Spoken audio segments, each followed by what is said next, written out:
አምላካችን ልትድን ትወዳለህን አለው። ላድንህ አላለውም። እኔ እኮ አምላክ ነኝ፣ በሽታ እኮ ለእኔ እኮ ተራ ነገር አላለም።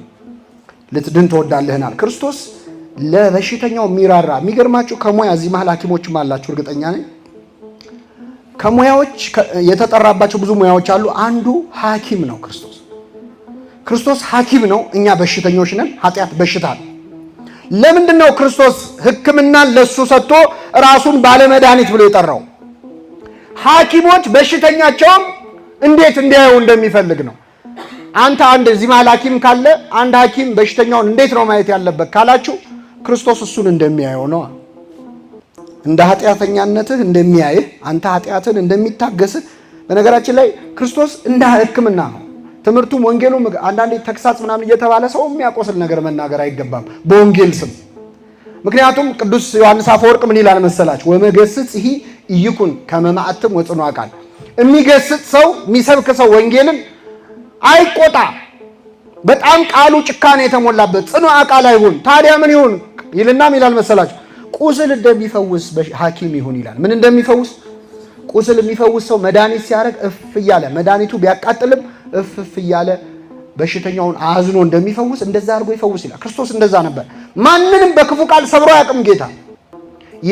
ምን ይላል? አይጮህም፣ በአደባባይ ድምፁን የሚሰማ የለም። እንዲያውም ይላል የተቀጠቀጠ ሸንበቆ አይሰብርም ነበር ክርስቶስ። ሸንበቆ ከተቀጠቀጠ ወዲያ መስበር ቀላል ነው፣ እሱ ግን አይሰብርም። የሚጤስ የጧፍ ክር አያጠፋም ነበር። ምን ማለት ነው? በኃጢአት ተቀጥቅጦ ሊወድቅ የደረሰን ነፍስ ክርስቶስ በንግግር አይጎዳውም። ሊጠፋ ትንሽ የቀረው እንደሚጤስ የጧፍ ክር ያለ ህይወት ያለውን ሰው አይጨክንበትም፣ በፍቅር ነው የሚያናግረው። ሐኪም ስለሆነ ማለት ነው። እና በሕክምናውም ዘርፍም በሌላም ዘርፍ መጨካከል እንደሌለብን በሚያሳይ መንገድ ራሱን መድኃኒት አድርጎ ባለመድኃኒት አድርጎ ክርስቶስ ገልጿል። ቀርቦ በትህትና ጠየቀ። ሐኪሞች እንግዲህ ሐኪም ደግሞ ሲባል ይኸውላችሁ አንዳንዴ ሐኪሞች በተለይ በድራማ ምናምን ላይ በቴሌቪዥን የምናያቸው ሐኪሞች ደግሞ አሉ። ዝም ብለው የሚያገጡ የሚስቁ ለበሽተኛ በቀን 400 በሽተኛ እያየ መሳቅ ይቻላል? ይሄ ጤናም አይደለም አይደለ? ስለዚህ እንደዛም እንዲሆኑ መጠበቅ የለም። ድራማ ላይ እንደምናየው መሆን የለበትም። ብዙ በጠባብ ፋሲሊቲ በጠባብ ሆስፒታል ውስጥ ለመጣል ሄደው ደህና ነህ እያሉ ጸጉሩን እያሻሹ ሊያዋሩ አይችሉም። ይሄ ሁኔታው አይፈቅድም። ስለዚህ ለእነሱም ትንሽ እንዘንላቸው ጫናቸውን አይተን፣ ግን ደግሞ እነሱም ደግሞ እንደ ገራጅ ሰራተኛ ባያስተናግዱን ደስ ይላል። አሁን ገራጅ ሰራተኛ መኪና ተበላሽቶ ሲመጣለት ለመኪናው ፍቅር ይሰጠዋል? መልሱልኝ። አይዞ ይለዋል? መቀጥቀጥ ነው ዝም ብሎ አይደለ? ስለዚህ አንዳንድ ሐኪም አሁን እንደ ገራጅ ሰራተኛ እንደ መካኒክ በሽተኛውን ዝም ብሎ እንትን ይላል። ይመመው አይመመው ይሰማው አይሰማው ሰው መሆኑን መዘንጋት ማለት። ክርስቶስ ቀረበና ልትድን ትወዳለህን አለው። ሲለው ጌታ ሆይ እንግዲህ ልትድን ትወዳለህን ማለት ድሮስ አሁን ይሄ ጥያቄ ምን አይነት ጥያቄ ነው ያስብላል አይደል? ድሮስ በሽተኛ መዳን የማይፈልግ በሽተኛ ማን አለ? አሁን እኛ ጥያቄውን ስንሰማ በእርግጠኝነት ምን ማለቱ ነው ግን ጌታ ሳንል አንቀርም። በሆዳችን ልትድን ትወዳለህ ይባላል። አንደኛ ክርስቶስ የሰውን ነፃነት ስለማይነካ ነው። ለመዳንም ፈቃድን እንደሚፈልግ ነው። እያንዳንዳችን እንድንድን ይፈልጋል። በሽተኛም ሆኖ በነገራችን ላይ መዳን የማይፈልግ አለ። ታውቃላችሁ? ህመሙ መተዳደሪያ የሆነ ሰውም አይጠፋም አይደል? ብዙ እንዳይነካበት የሚፈልግ እንዲህ ደህና በበሽታው የሚኖርም ሰው ሊኖር ይችላል እኮ። ከበሽታው ጋር የሚኖር አለ፣ በበሽታውም የሚኖር ሰው አለ የሚተዳደር። ልትድን ትወዳለህን ብሎ ጠየቀው። ምን ብሎ መለሰ? ጌታ ሆይ በሉ እስኪ ሌላው ቀድሞኝ ይድናል፣ ወደ መጠመቂያይቱ የሚያኖረኝ ሰው የለኝም። ምን የለኝም? ሰው የለኝም። ይህንን በሽተኛ እናደንቀዋለን። ጌታ ሆይ ብሎ ነው የጀመረው። ማን ሆይ? አሁን 38 ዓመት የተኛ ሰው መጥቶ ጥያቄ ሲጠይቀው ጌታ ሆይ ይላል። ምን ፈለክ ነው? ሀርት ፒፕል ይባላል። የተጎዱ ሰዎች ይጎዳሉ ሰው። በተለይ በሽታ ደግሞ አመል ይነሳል። ይህ ሰውዬ ግን በትህትና መለሰ። አያውቀውም። ማን አንተ ልትድን ትወዳለህ ብሎ ጥያቄ ምን ማለት ነው አላለም። እዚህ ላይ ማመስገን አለብን መጻጉዕ እና ክርስቶስን ልትድን ትወዳለህን ብሎ ጠየቀው። ጌታ ሆይ ከኔ ቀድሞ ሌላው ሰው ሁሉ ወደ መጠመቂያይቱ የሚያኖረኝ ሰው ስለሌለኝ ሌላው ቀድሞኝ ይድናል አለ። ሲጨመቅ ሐሳቡ መዳን ምን እላለሁ እፈልጋለሁ ማለት ነው። የዚህ በሽተኛ በጣም ልብ የሚነካ ንግግር ምንድነው? ወደ መጠመቂያይቱ የሚከተኝ የሚያኖረኝ ሰው የለኝም። ይሄ ሰውዬ እንደው ያለ ሰው ነው የተፈጠረው። ሰው የለኝም ምን ያለው? በነገራችን ላይ ዘመድ የለኝም አላለም። ምን የለኝም? ዘመድ ብቻ አይደለም። አንዳንዴ አሁን ዘመዶች ይሸሹና ቢያንስ ሰው አታጣም አይደል? ለነፍሱ ያደረ እግዚአብሔርን የሚፈራ አንድ ሰው አይጠፋም። ግን ሰው እንኳን አጣ። የሰውዬ አጠገቡ የሚሆንለት ዝምድናው ቀርቶበት ብቻ እዛ ውሃ ውስጥ ገፍትሮም ቢሆን የሚጥለው አንድ ሰው አጣ። ሰው የለኝም እኔ እዚህ ሆኜ ሌላው ቀድሞኝ እየመጣ ሲድን ነበር አለ። በጣም ከባድ ነው። እሱ ታሞ እዛ አልጋ ላይ ተጣብቆ ከሱ በፊት መጥተው ከሱ በኋላ ድነው የሚሄዱ ሰዎች አሉ። ምናልባትም በመጡ በአንድ ቀናቸውም ተጠምቀው የዳኑ ሰዎች ሊኖሩ ይችላል። አይ ይሄ ሰውዬ ብዙ ዓመት ቆይቷል፣ አሁን ውሃው ሲናወጥ ቅድሚያ ለሱ እንስጠው ሰው ይላል አይልም። ስስታሞች ነን እኛ፣ ለራሳችን ነው ቅድሚያ የምንሰጠው። ስለዚህ ሰው የለኝም አለ። ለክርስቶስ ይህን ያለው ለምን መሰላችሁ? ሲያየው የ31 ዓመት ጎልማሳ ነው ጌታ። ስለዚህ ምናልባት እሱ እዚህ ጸንቶ ከቆየ እሱ ራሱ ውሃ ውስጥ ይጨምረኝና እድናለሁ፣ አለዚያም ብዙ ሺህ ተከታይ ስላለው ከተከታዮቹ አንዱን በላንተ እዚህ ቆይና ይሄ ሰውዬ ውሃው ሲናወጥ ጠብቀ ገፍትረ ከተተው እና ይፈወስ ይልልኛል ብሎ አስቦ ሰው የለኝም አለ። ክርስቶስ ይህን ጊዜ ምን አለ? ተነሳና አልጋህን ተሸክመ ሂድ አለው። ያን ጊዜ ያ ሰው ወዲያውኑ ዳነ፣ አልጋውን ተሸክሞ ሄደ ይላል። እግዚአብሔር የተመሰገነ ይሁን።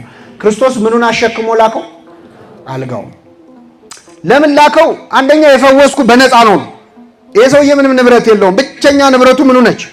እሷንም ይዛሃት ሂድ አለው። ስለዚህ በነፃ ነው የፈወስኩ ነው አንድ በሉ። ሁለተኛ ይሄ ሰውዬ የተፈወሰበት ፈውስ ወይም ታምራቱን ጽናት ታምራቱን ለማሳየት ነው። አንድ ሰው 38 ዓመት በሽታ ላይ የነበረ ሰው ሲድን ወዲያው ተነስቶ አልጋ መሸከም ይችላል? አይችልም። ትንሽ እስኪያገግም ያዞረዋል።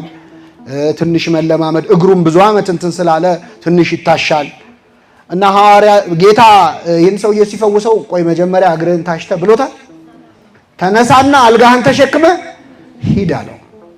ፈወሰው። ያለ ቀሪ ያለ ተረፈ ደዌ የቀረ በሽታ ሳይኖር እንዳዳነው ለማሳየት ያንን ሰውዬ አልጋውን አሸክሞ ሸኘው። ያለ ምንም ጉድለት የሚፈውስ አምላክ እንደሆነ የሚያሳይ ነው። ሌላው ግን ይህ ሰውዬ ዘመድ ወዳጅ ባጣባት 38 ዓመት ሙሉ በተሰቃየበት ዘመን 4 እግር እያላት ጥላው ያልሄደችው ዘመዱ ማነች? አልጋው ነች። ሰው ሁሉ ጥሎት ሲሄድ እሷ ያልሄደች በእርግጥ የምትሰማ አይደለችም። አልጋው ግን ብቸኛ ዘመዱ ነበረች። ስለዚህ በተራ ተሸከማት አለው። የተሸከመችህን አልጋ በተራ ምን በላት? ተሸከማት። ክርስቶስ የተሸከሙንን በተራ እንድንሸከም ይፈልጋል። እዚህ መሃል ሁላችንም የሆነ የተሸከመን አካል አለ። ወላጆቻችን አልተሸከሙንም? ተሸክመውናል። የተሸከሙንን እንድንሸከም ይፈልጋል እግዚአብሔር። ወላጆች እንዴት እንደተሸከሙን አስታውሱ። ሕፃን ሆነን መንቀሳቀስ በማንችልበት ጊዜ፣ በአግባቡ መብላት በማንችልበት፣ መጠጣት በማንችልበት ጊዜ፣ በአግባቡ ሄደን መጸዳዳት በማንችልበት ጊዜ እንዴት ባለ ትዕግስት ነው ያሳደጉን ወላጆቻችን። ካደክ በኋላ የሆነ ሰዓት ወላጆችን ደግሞ የመሸከም ጊዜ ይኖራል። መጦር ብቻ አይደለም፣ ጠባያቸው ሊለዋወጥ ይችላል፣ ሊያስቸግሩ ይችላሉ። አይ በቃ ይላል አንዳንድ ልጅ፣ ልክ አለው ለሁሉም ነገር ይላል። ሕፃን ሆነ እኮ ልክ አለው ለሁሉም ነገር ብለው እኮ አላባረሩም። ታግሰዋል፣ ተሸክመዋል። የተሸከመችንም ቤተክርስቲያናችንን መሸከም ይጠበቅብናል። እችን ሀገር እኮ ቤተክርስቲያን ተሸክማታለች። ታውቃላችሁ እንዴት አድርጋ ነው የተሸከመችው ካላችሁ፣ ለረጅም ዓመታት የትምህርት ሚኒስቴር የነበረችው እኮ ቤተክርስቲያን ናት። የትኛው ኬጂ እና የትኛው ትምህርት ቤት ነው ኢትዮጵያን እዚህ ያደረሳት? ማን በሰራው ፊደል ነው እዚህ የደረስ ነው የምንግባባው? ለብዙ ዓመታት የትምህርት ሚኒስቴር ሆና ካሪኩለም ቀርጻ ኢትዮጵያን ተሸክማ የኖረች ቤተክርስቲያን ነች። ግን ኢትዮጵያ በተራዋ ተሸክማታለች ለማለት በጣም ያስቸግራል። ባይሆን ማገዶ እያረገቻት ነው። አልጋውን ሰባብራ ብዙ ነገር እያረገች ነው የተሸከመቻትን ቤተክርስቲያን። ሀገርም እንደ ሀገር የተሸከመችን ውለታ ዋለችልን ብሎ እግዚአብሔር ሰው ሁሉ የተሸከመውን እንዲሸከም ውለታ ከፋይ እንዲሆን ይፈልጋል እግዚአብሔር። ስለዚህ ተነሳና አልጋውን ተሸክመ ሂድ አለው። ያ ሰውዬ ወዲያውኑ ዳነ፣ አልጋውን ተሸክሞ ሄደ ይላል። በነፃ ማዳኑንም የሚያሳይ ነው። ሌላው መቼ እዚህ መሀል ወጣቶች ናችሁ፣ ወንጌል ሁል ጊዜ ለእኛም ጭምር ነው። አንዳንዴ ይሄ ሰውዬ 38 ዓመት ሙሉ እድናለሁ ብሎ ሲጠብቅ የነበረው በጠበሉ ነው። ከዚያች ጠበል ውጭ ሌላ መዳኛ መንገድ የለም ብሎ ነው የሚያስበው።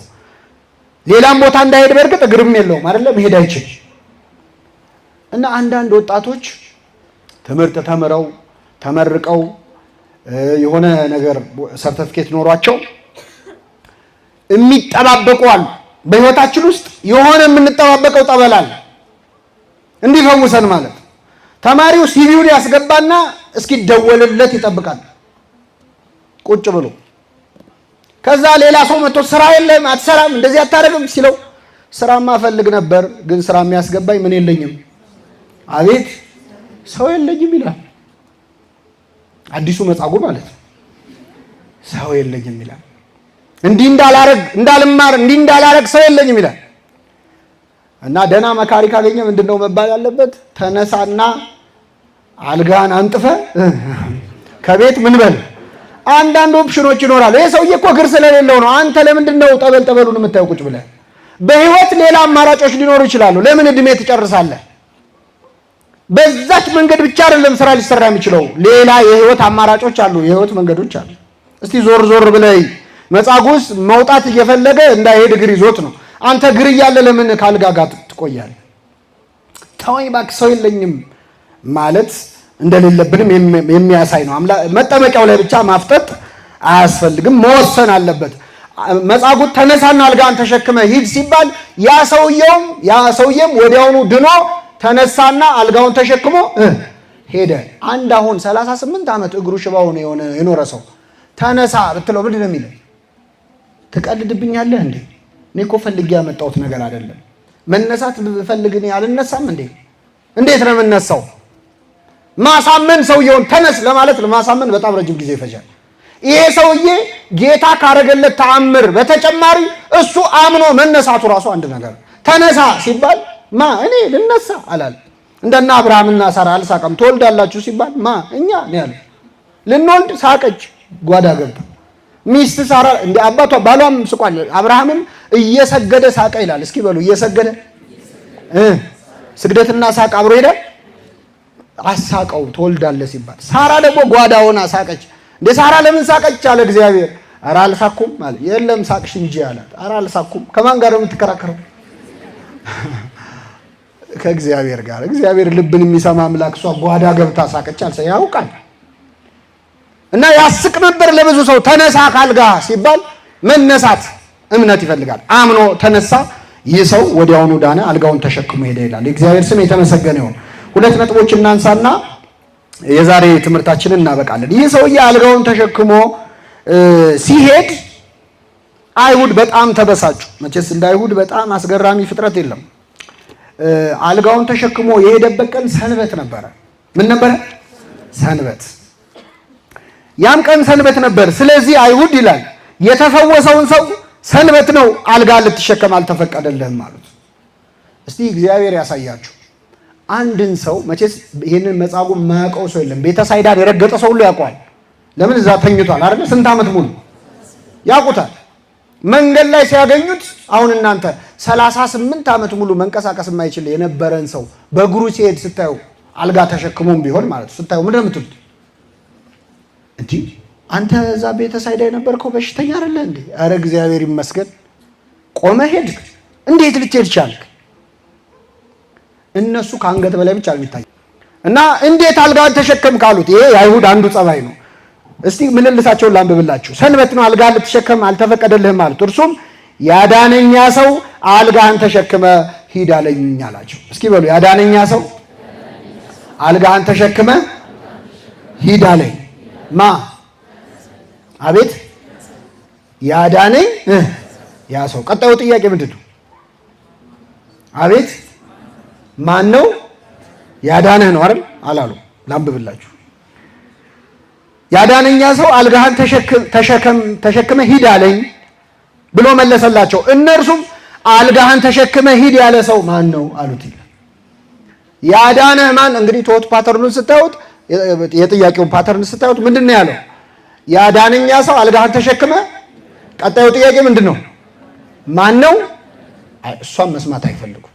አይሁድ መርጠው ነው የሚሰሙት፣ መርጠው ነው የሚጠይቁት። ይገርማቸው፣ በጣም ብልጥ ናቸው። የጌታን ማዳን መስማት አይፈልጉም። ማን ነው ያዳነህ ላለማለት፣ ማን ነው አልጋህን ተሸክመህ። እንደዚህ ፎልት ፋይንደር ከመሆን እንደው እንከን ፈላጊ ከመሆን እግዚአብሔር ይሰውራል። ዝም ብሎ በቃ ከእያንዳንዱ ጥሩ ነገር ውስጥ ከፈውስ ውስጥ እኮ ከመሃል ክፋት የሚያወጣል። ከፈውስ ውስጥ ተንኮል ከመሃል የሚያወጣ ያን ማድረጉን ደግሞ እንደ መንፈሳዊነት የሚቆጥር ሰው አለ።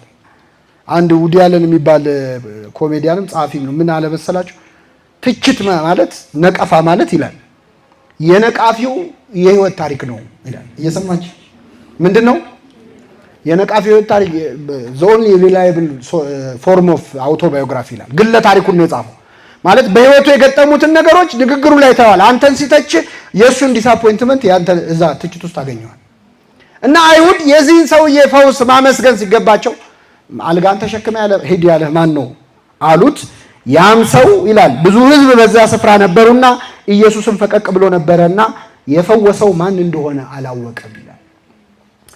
ያዳነንን ካለማወቅ በቸርነቱ ይሰው